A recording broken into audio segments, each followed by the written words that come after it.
बिना बताए रातों रात सभी स्टूडेंट्स का एक बड़ा हक छीनना, क्या ये सही होता है? हक छीन लेना एक बड़ी बात होती है। वहीं सीबीएसई ने एडिशनल सब्जेक्ट चुनने का ऑप्शन चुपचाप रातों रात खत्म कर दिया है। किस तरीके से, ये भी बड़ा सवाल है। वहीं दिल्ली हाई कोर्ट का गुस्सा 7वें आसमान तक पहुंच गया है, जहां कोर्ट ने बोर्ड के इस फैसले को पूरी तरीके से मनमानी यानी कि अनफेयर बताते हुए अब सीधा फटकार लगा दी है सीबीएसई को, जिन्होंने लाखों स्टूडेंट्स और पेरेंट्स के बीच ज्यादा से ज्यादा देखे तो खलबली मचा दी है और इन दिनों काफी गर्मा गर्म माहौल भी है। लेकिन ऐसी क्या सीक्रेट प्लानिंग थी सीबीएसई की जो अब बोर्ड पर काफी ज्यादा भारी पड़ती हुई नजर आ रही है?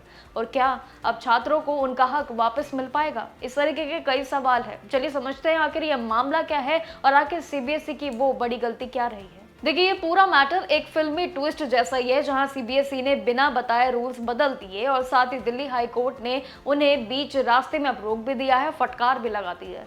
हुआ ये है कि सीबीएसई ने एडिशनल सब्जेक्ट्स का ऑप्शन क्वाइटली यानी कि चुपचाप खत्म कर दिया, वो भी रातों रात, और ये कहकर ये नई एजुकेशन पॉलिसी यानी कि एनईपी के हिसाब से जो प्रक्रिया है उसको बताई जा रही है। लेकिन पंगे वाली अगर बात कहे तो वो ये थी कि बोर्ड ने इसका नोटिस वेबसाइट के किसी भी पुराने कोने में यानी कि जो गवर्निंग बॉडी होती है उसके मिनट में ही छुपा कर रखा था। एक ऐसा मामला जो बिल्कुल हाइड था। और अब सभी स्टूडेंट्स को तब पता चला ये पूरा मामला जब सितंबर 2025 में एग्जाम फॉर्म आए।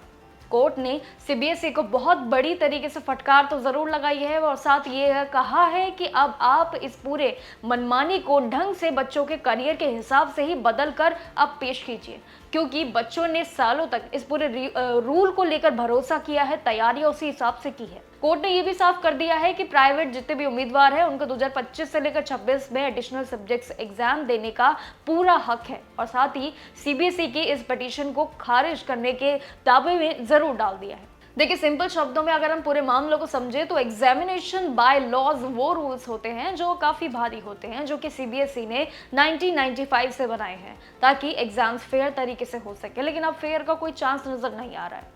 रूल्स के हिसाब से देखें तो काफी खास है, जहां पर 43 क्लोज और इसके हिसाब से स्टूडेंट्स 12वीं पास करने के बाद भी एडिशनल सब्जेक्ट्स यानी कि एक्स्ट्रा सब्जेक्ट जिन्हें बोला जाता है उसका एग्जाम देने की कहे कि परमिशन देते हैं। और पहले इसके लिए भी 6 साल का वक्त मिलता था, लेकिन जिसे अब 2021 में जब ये घटाकर 2 साल कर दिया गया है।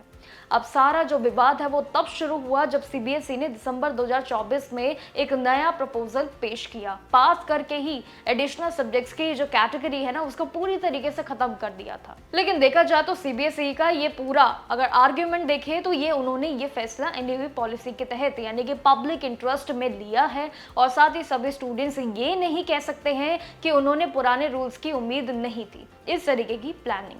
वहीं दूसरी तरफ स्टूडेंट्स का लॉयर का भी साथ साथ ये कहना है कि बच्चे रूल्स बदलने के खिलाफ नहीं है, बल्कि इस बार अलग तरीका है, इस बार अलग पेश है, जहां पर परेशान बच्चे हो रहे हैं सीबीएसई के नए बदलावों को अचानक से जो चुपचाप जो छुपाकर पेश किया गया है पूरा फॉर्म और फॉर्मूला वो।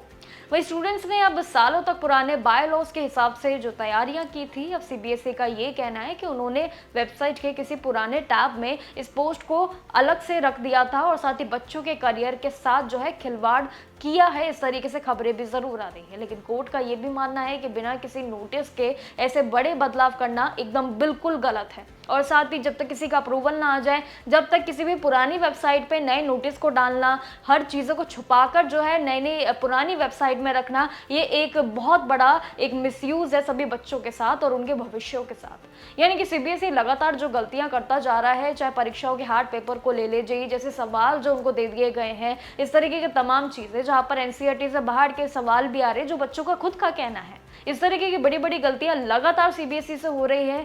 क्या ये सही है भविष्यों के लिए बच्चों के, जहां पर बच्चों के भविष्य जो है वो ऐसे बोर्ड ऑर्गेनाइजेशन के साथ जुड़े होते हैं और इस मामले में बच्चों के लिए अगर भविष्य में इस तरीके की गलती हो तो ये मामला वाकई में ही गंभीर हो जाता है। आपका क्या कहना है इस पूरे मामले के बारे में, हमें कमेंट सेक्शन में जरूर बताइएगा। बाकी जानकारियों के लिए देखते रहिए सीबीएसई से जुड़ी हुई हर एक सटीक जानकारी के लिए जागरण जोश के साथ।